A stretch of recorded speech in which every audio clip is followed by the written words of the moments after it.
अस्सलाम वालेकुम नाज़रीन। इमरान रियाज खान ने पिछले 2 साल की फस्तायत और जुल्म बर्बरियत की दास्तान सुनाते हुए कहा कि जिस तरह पीटीआई और इमरान खान को नुक्कर में लगाने के लिए पूरी रियासत एक तरफ हो गई। इस पर इमरान रियाज खान ने बेहतरीन तज्जिया दे दिया और कप्तान की कामयाबी की वजूहात भी बता दी और उनका कहना था कि पीटीआई पहले ही सरप्राइज दे चुकी है। आइए पहले उनकी गुफ्तगू सुनते हैं, फिर इस पर बात करते हैं। वोट डालना है कल? मैं वोट डालूंगा जाके, और मैं उम्मीद करूंगा मेरा पूरा पाकिस्तान निकल कर वोट डालेगा। हम बैलेट बक्सों की वो हालत कर देंगे कि वो फटने वाले हो जाएंगे, फिर गिनते रहो बैग। हमारा जो पंजाब वाला ना, ये बहुत समझदार है, ये वेट करेगा। Wait wait wait, now this is my time. ये मौका देख के चौका मारता है पंजाब में, ये एनर्जी वेस्ट नहीं करता। वो जो आदमी जेल में बैठा हुआ है ना, उसके बारे में मैंने कल अल्लामा राजा अब्बास नकी साहब गए थे, वो आलम दीन है। मैंने उनको फ़ोन किया, मैंने कहा जी आप, एक तो मैंने स्पेशली उनसे सवाल किया, 2-4 सवाल थे तो स्पेशली किया। मैंने कहा मुझे बताएं कि आप पहले इस आदमी को मिले थे, आप अब इस आदमी को मिले, फ़र्क बताएं। उन्होंने कहा जी ये तो बहुत ज़बरदस्त आदमी है जिससे मैं अब मिला हूँ। मैंने कहा क्या मतलब? कहते लीडर वो पहले भी था, सियासतदान वो पहले भी था, असेसमेंट उसकी पहले भी ठीक होती थी, वो डट जाने वाला पहले भी था, दलेर भी था। कहते हैं अब वो रिलीजियसली दलेर है। मैंने कहा क्या मतलब? कहते हैं वो उसका ईमान, उसका तकवा वो किसी और लेवल पे है। उन्होंने कहा मुझे, उन्होंने कहा ये मेरी तरफ से अमानत है इमरान साहब, लोगों को बता देना कि मैं जिस आदमी से मिलकर आया हूँ वो कई उलमा से ज़्यादा अब दीन को जानता है। उसने कुरान पाक की वो आयतें याद कर ली हैं उर्दू में और अंग्रेज़ी में कि उसको पता है कि कहाँ पे क्या लिखा हुआ, वो सफ़ा नंबर के साथ रेफरेंस दे देता है। मैंने उलमा को ऐसा करते हुए नहीं देखा, और मैंने इस उम्र में किसी का इतना हाफजा भी नहीं देखा कि वो 70 साल की उम्र के बाद कुरान पाक को ऐसे याद कर रहा है और ऐसी चीज़ें उसको याद हैं, अहादीस और कुरान पाक, और वो मेरे सामने बैठ के रिलीजियस इश्यूज़ के ऊपर डिबेट कर रहा था। उसको इस बात की एक्साइटमेंट थी कि एक आलम दीन आया तो इसके साथ बात करने का मज़ा आएगा मुझे। तो उसने कहा जी वो ये लेवल है। मैंने उसको पहले से ज़्यादा मजबूत देखा, पहले से ज़्यादा कमिटेड देखा, और वो इतना कॉन्फिडेंट है अपनी कौम के ऊपर कि हमें बाहर रह के इतना कॉन्फिडेंस नहीं है जितना उसको अंदर बैठ के है। पता नहीं क्या देख रहे हैं। लोगों को निकलने की तरगीब तो लोग बहुत दे रहे हैं। हम जहाँ भी जाते हैं लोगों से बात करते हैं, और जो लोग हमें आकर बताते हैं वो कहते हैं जी बहुत दुनिया निकलेगी। मुझे ऐसा लगता है कि अगर इलेक्शन डे को मैनेज करने की कैपेसिटी होती है इस निज़ाम में, तो ये निज़ाम इतने सारे कपड़े अपने ना उतारता जो ये पिछले 3-4 माह से हम उतरते हुए देख रहे हैं। निज़ाम को इतना नंगा हम ना देख पाते अगर इस निज़ाम में ये कैपेसिटी होती कि ये इलेक्शन डे को अकेला मैनेज कर सकता। मुझे नहीं लगता ये मैनेज कर पाएंगे, और अगर ये मैनेज नहीं कर पाएंगे तो नताइज क्या होंगे, ये एक बहुत बड़ा सवाल है। फिर मुझे जो चीज़ अली एक बहुत ज़्यादा अभी इस वक्त खौफज़दा कर रही है वो ये है कि इंतकाले इक़्तिदार। मुझे ऐसा लगता है कि इस मरतबा ये स्मूथ होने वाला नहीं है, क्योंकि जो मकबूल पॉलिटिकल पार्टी है उसको इतना दीवार के साथ लगाया गया है कि अगर वो बहुत भी जोर मार लेगी ना, बहुत भी जोर मार लेगी, तो फिर भी इतना उनको दबा दिया जाएगा कि एक अजीबोगरीब खिचड़ी पक जाएगी। अगर खुला छोड़े तो वो अभी 3/4 से आ जाएंगे, वो 75% सीटें लेके आ जाएंगे, वो बलूचिस्तान से जीत जाएंगे, केपी पूरा जीत जाएंगे, पंजाब जीत जाएंगे, वो तबाही फेर के आ जाएंगे। लेकिन सवाल ये पैदा होता है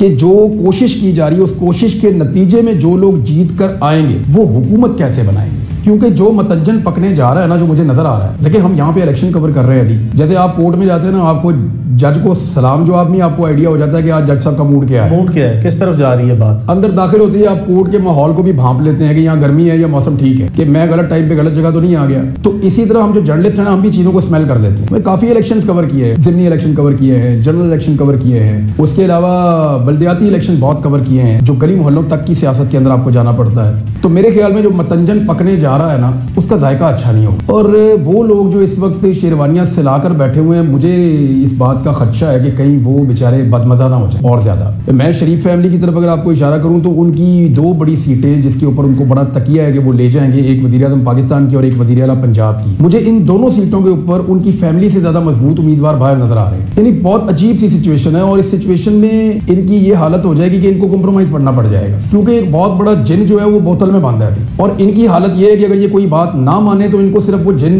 दिखा दें या उसकी तस्वीर दिखा दें या उसकी आवाज़ सुना दें तो ये सारा कुछ मान जाएंगे। नवाज शरीफ से अगर कोई बात कही जाए कि मियाँ साहब ऐ कर दो, मियाँ साहब कहते हैं जी मैं ये बात नहीं करता, तो मियाँ साहब को कहा जाता है कि जी 1-2-1.5 हफ्ते के अंदर इमरान खान को फिर फील्ड मिल जाएगी और वो जमानतें करवा के बाहर आ जाएगा। तो मियां साहब के पास फिर दो ही रास्ते होंगे, या हीथ्रो एयरपोर्ट या इस्लामाबाद एयरपोर्ट। और इस्लामाबाद एयरपोर्ट अगर वो आएंगे तो वो फिर उसी तरह आएंगे जैसे उनको कहा जाएगा। तो मुझे ये लगता है कि इस मतंजन में बहुत सारे लोग बदमजा होने वाले हैं। और मुझे इन इलेक्शन में ना एक और भी थोड़ी सी मुझे वाइब्स आ रही हैं कि बड़े बुर्ज गिर भी जाएंगे, यानी बहुत सारे ऐसे लोग तो जीतेंगे या उनको जितवाया जाएगा कि एक पोजीशन बन जाए, एक ऐसी पोजीशन बन जाए जिसमें जो मेन प्लेयर्स हैं उनकी टेबल के ऊपर गेम इस सिचुएशन में आ जाए कि वो अपने मोरे चला सकें। वो सिचुएशन तो उन्होंने बनाने की कोशिश करनी है, लेकिन साथ ही साथ वो जो बड़ी पार्टीज हैं उनके बड़े बुर्ज उनको भी गिरने देंगे, रोकेंगे नहीं, खुद नहीं गिराएंगे। वो एक्चुअली गिरे हुए हैं, उनको सहारा शायद आखिरी दिन पे आखिरी घंटों में ना मिले। अगर ये बड़े बुर्ज गिर जाते हैं ना तो हैंडलिंग बहुत आसान हो जाती है। तो मैं तो एक्सपेक्ट कर रहा हूं कि अनवारुल्लाह काकड़ टाइप का कोई वजीर आजम शायद पाकिस्तान पे आएगा। और मुझे ऐसा लगता है कि हमें एक इलेक्शन और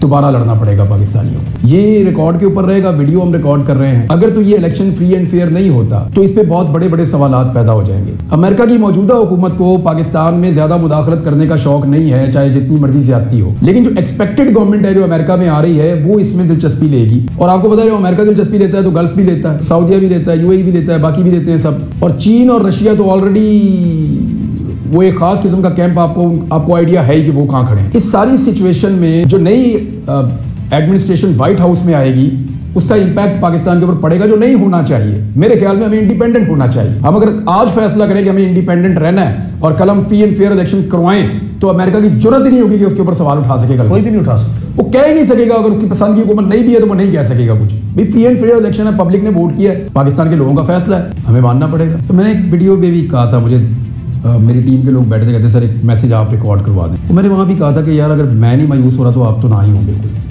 मैंने उन्हें यही कहा था, अगर कोई चार बंदे जानते हैं कि मेरे साथ क्या हुआ तो उनमें एक आप भी हैं। मुझे चोट लगी होती है और मैं नहीं बताता कि कहाँ लगी है, ढूंढनी पड़ती है कि किधर लगी है। मैं तो मायूस नहीं, ये मुल्क भी मेरा है, ये इदारे मेरे हैं, मैं इनका मालिक हूँ। इस मुल्क के पहाड़ों का मैं मालिक हूँ, इसके दरियाओं का, इसके समंदर का, इसके ग्लेशियर्स का, इसके जंगलों का मैं मालिक हूँ अपने लोगों के साथ मिलकर। हम इसको ओन करते हैं। आपने देखा है ना कि हम कहीं से गुजर रहे हों, मेरे साथ आपने शिकार खेला है, जंगल में कोई लकड़ी काट रहा हो मैं उतर के गले पड़ जाता हूँ। और पहला सवाल लोग क्या करते हैं, आपका यहाँ से क्या ताल्लुक है? तो मैं क्या कहता हूँ, मेरा जंगल है, मैं नहीं काटने दूंगा, मैं इसको ओन करता हूँ। मैं बिल्कुल मायूस नहीं हूँ। मार पड़ी है, टूटा हुआ हूँ, थका हुआ हूँ, इसके बावजूद मैं इसको ओन करता हूँ। मैं बिल्कुल मायूस नहीं हूँ अपने मुल्क से, अपनी मट्टी से, अल्लाह की बरकत से।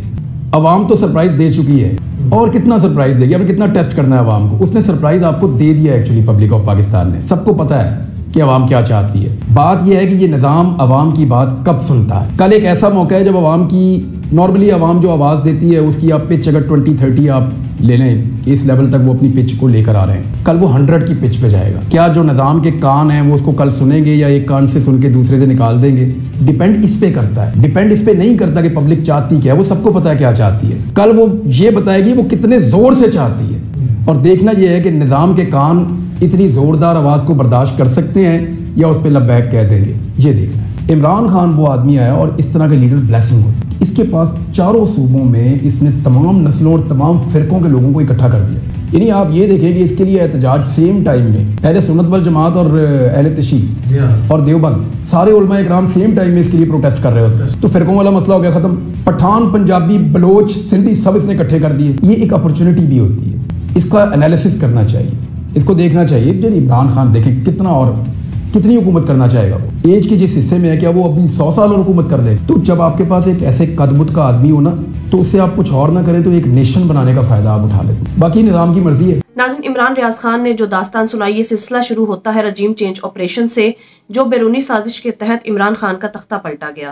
फिर इमरान खान कहता है कि हमें गुलामी की जंजीरें नहीं कबूल, हम किसी की गुलामी कबूल नहीं कर सकते, लिहाजा मुल्क में जमहूरियत कायम होनी चाहिए। इस पर ताकतवर लोगों की नवाज शरीफ के साथ डील हो जाती है और फिर नवाज शरीफ को इस मुल्क पर मुसल्लत करने के लिए हर तरह का गैर कानूनी और गैर आईनी काम भी किया जाता है, जिसमें इमरान खान पर झूठे मुकदमात बनाना, 9 मई की आड़ लेकर इमरान खान को और उनकी पार्टी को नुक्कर में लगाना, कप्तान के घर पर हमला किया गया और कप्तान पर हर तरह के झूठे और जाली मुकदमात बनाए गए और फिर आखिरकार कप्तान को गैर कानूनी तौर पर गिरफ्तार कर लिया गया। जब लोगों ने इस पर पुरअमन एहतजाज किया तो साजिश करने वालों ने अब इस पुरअमन एहतजाज में अपने बंदे छोड़ दिए और पूरी प्लानिंग के तहत 9 मई को जलाओ घेराव करके सारा मलबा पीटीआई और इमरान खान पर डाल दिया। क्योंकि उस वक्त इमरान खान के साथ अवाम की ताकत थी और इमरान खान की पॉपुलैरिटी दिन ब दिन बढ़ती जा रही थी। इसलिए इनके लिए ये जरूरी था कि इमरान खान को नुक्कर में लगाने के लिए ये साजिश की जाती। लिहाजा 9 मई की आड़ लेकर इमरान खान के खिलाफ झूठे मुकदमात बनाकर पीटीआई को तोड़ा गया, बहुत से उम्मीदवारों को गिरफ्तार कर लिया गया, पीटीआई के उम्मीदवारों को ब्लैकमेल किया गया और बहुत से लोगों को इंटरव्यू देकर पीटीआई छोड़ने पर मजबूर भी किया गया। और फिर इसके बाद इमरान खान की पार्टी को तोड़कर 2-3 और लोटा पार्टीज बनाई गई। नाज़रीन, कम से कम इस मामले में एक चीज अच्छी हुई कि पीटीआई में जितने भी लोटे और मुनाफिक लोग थे वो पीटीआई से निकल गए। लेकिन नाज़रीन, इमरान खान के खिलाफ साजिश करने वालों ने 9 मई की आड़ लेकर पीटीआई को तोड़ा गया, पीटीआई के उम्मीदवारों को गिरफ्तार किया गया। लेकिन फिर भी इमरान खान की पॉपुलैरिटी दिन ब दिन बढ़ती जा रही थी, क्योंकि अवाम को इमरान खान के खिलाफ बनने वाले जाली और झूठे मुकदमात का इल्म था। इसीलिए अवाम को इस पर कुछ ज्यादा फर्क नहीं पड़ा। तो इन्होंने एक और साजिश तैयार की कि पीटीआई को तो तोड़ फोड़ चुके हैं, लेकिन फिर भी अवाम इमरान खान को ही वोट देने को तैयार है। इसीलिए इन्होंने एक और साजिश की कि पीटीआई से उनका बल्ला ही छीन लिया जाए। लिहाजा पीटीआई से उनका इंतखाबी निशान बल्ला छीन लिया गया। इलेक्शन कमीशन ने जिस तरह भी करके लोटों को साथ मिलाकर और अकबर एस बाबर जैसे नाअहल और नालायक शख्स को मोहरा बनाया गया, वो तो आपके सामने ही है। लेकिन इस दौरान 9 मई की आड़ लेकर साइफर केस बनाया गया, दौरान इद्दत निकाह केस बनाया गया, तोशाखाना केस बनाया गया, यानी और बहुत से मुकदमात इमरान खान के खिलाफ बनाए गए, जिनमें से 3 मुकदमात में इमरान खान को सजा भी सुना दी गई। अभी भी इसके बावजूद कि इमरान खान से उनका इंतखाबी निशान बल्ला छीन लिया गया था, पीटीआई की पॉपुलैरिटी दिन ब दिन फिर भी बढ़ती जा रही थी, जबकि दूसरी पार्टीज के लिए अवाम में गेज़ो गज़ब मजीद बढ़ता जा रहा था। इसीलिए इन्होंने सोचा कि इलेक्शन से पहले पहले इमरान खान को केसेस में सजा सुनाई जाए, ताकि अवाम मायूस होकर इमरान खान को वोट ना डाले। लेकिन नाज़रीन, आज भी अवाम में वही हालात हैं। अवाम आज भी पीटीआई को सपोर्ट करती है और पीटीआई को वोट देने को तैयार है, क्योंकि आज भी पीटीआई की मकबूलियत अवाम के दिलों में वैसी की वैसे है। लेकिन अब जब पीटीआई के आजाद उम्मीदवारों ने ये इलेक्शन कमीशन ऑफ पाकिस्तान को ये दरख्वास्त दी कि इलेक्शंस के बाद हमें आजाद उम्मीदवार के तौर पर पीटीआई में शमूलियत का इख्तियार दिया जाए, तो इस पर इलेक्शन कमीशन ने गैर आईनी काम करते हुए ये फैसला सुनाया कि पीटीआई के उम्मीदवार जो पीटीआई की तरफ से इलेक्शन लड़ेंगे वो पीटीआई में शमूलियत इख्तियार नहीं कर सकते, ताकि इलेक्शन कमीशन ये राह हमवार कर सके कि नून लीग और पीपल्स पार्टी जैसे करप्ट लोग जो हॉर्स ट्रेडिंग करते हैं और जमीर का सौदा करते हैं, और इलेक्शन कमीशन इनके लिए रास्ता फराहम करे कि ये पीटीआई के उम्मीदवारों के जमीर का सौदा कर सके। लेकिन नाज़रीन, इंशाल्लाह ये भी नहीं होने वाला, क्योंकि पीटीआई से लोटों और मुनाफिकों का खात्मा तो पहले ही हो चुका है। तो इंशाल्लाह इनकी ये साजिश भी जल्द ही नाकाम हो जाएगी और अवाम पीटीआई को वोट डालकर पीटीआई के साथ होने वाली ज्यादतियों का मदावा भी करेगी। नाज़रीन, आपकी इस बारे में क्या राय है, कमेंट में जो बताइएगा। अगली वीडियो में मिलते हैं, तब तक के लिए अल्लाह हाफिज।